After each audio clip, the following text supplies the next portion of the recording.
back to work. Go on. I've got two contenders here. Let's see if either of them is going to be thin enough for this hole. Hey, perfect. So now, sit back as far as I can. Eyeball this as best as I can. Don't want it touching the top of the frame there like that, nor the bottom.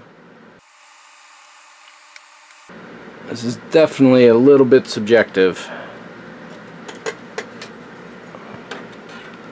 Let's see if I have a tool that can help me out here.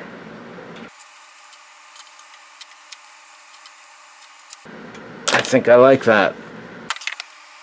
And theoretically, I now have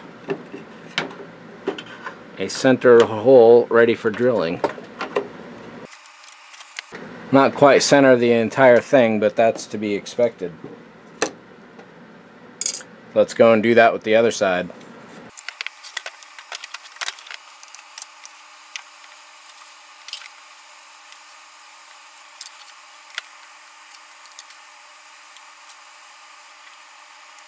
And in this case, Victor's lines are pretty much straight on. I've got just as much room on one side as the other. Let's make sure this nail is straight. And now with luck, simply putting a drill hole through this and the other side should result with perpendicular legs to the center of the body. One slightly common oversight to drilling the holes for this is that this side is bigger than that side, so it's really important to make sure you know which one is going on which slat. It doesn't matter which really, as long as you're consistent about it, and you don't drill this hole as big as that hole, because then it's not going to fit at all. And you'll have some fixing to do, and even the best builders have done that mistake. So let me go find some drill bits. And it turns out I got a 1-inch bit, but I do not have a 1 1/4 inch bit.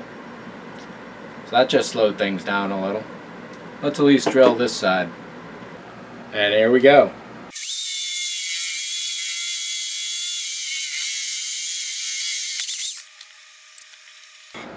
Well, it's a tight fit, but it definitely fits.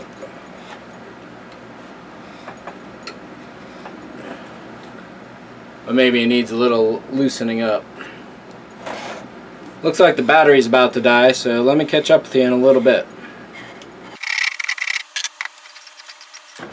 This doesn't have to be screw tight.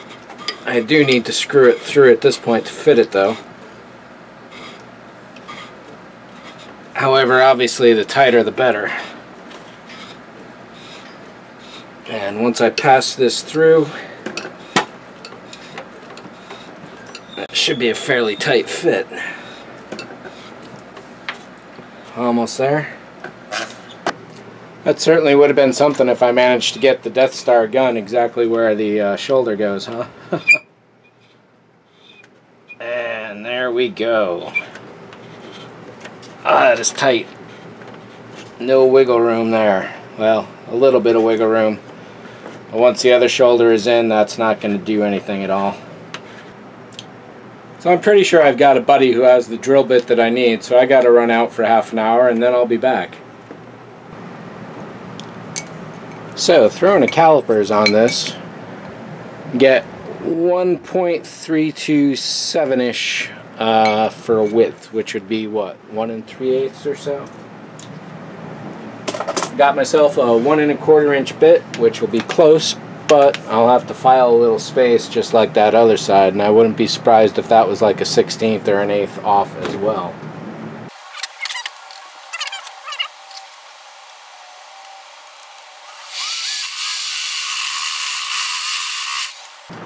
One thing I would like to do is also minimize the amount of random destruction that comes through over here.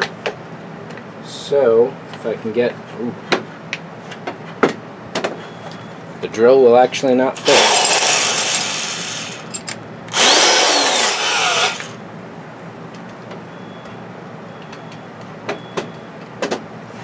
Well, that's unfortunate.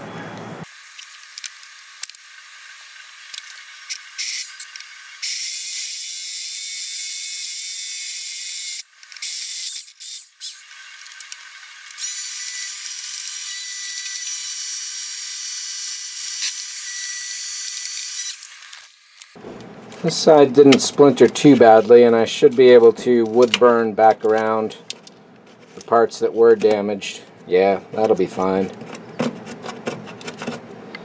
Let's see what kind of fit we got here. So I'm going to use the threads of the screws to enlarge the hole just a little, and then I'll go back with the bastard file like I did on the other side.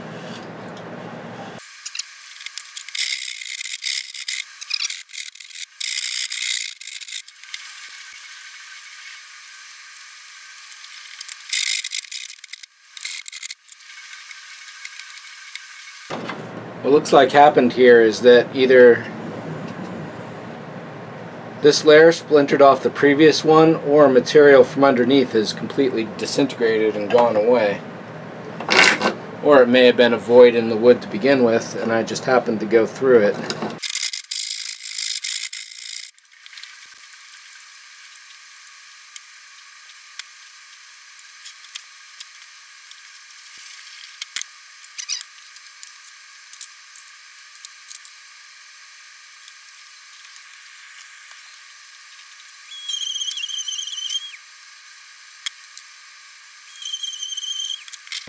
Hey, there we go, that's nice.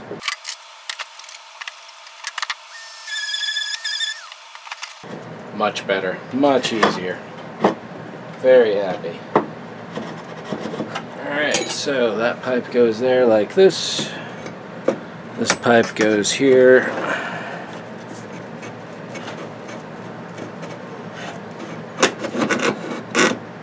Like that. They meet in the middle thus.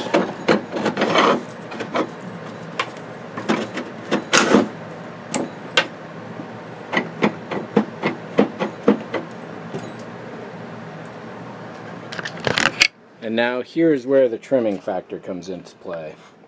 Obviously this isn't going to go too much further there, and clearly it's far too far out over here. So eventually what's going to be happening is, I may as well make a mark on it now.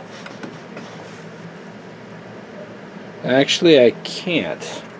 I'm going to have to do some measurements and figure out exactly where this is going to go.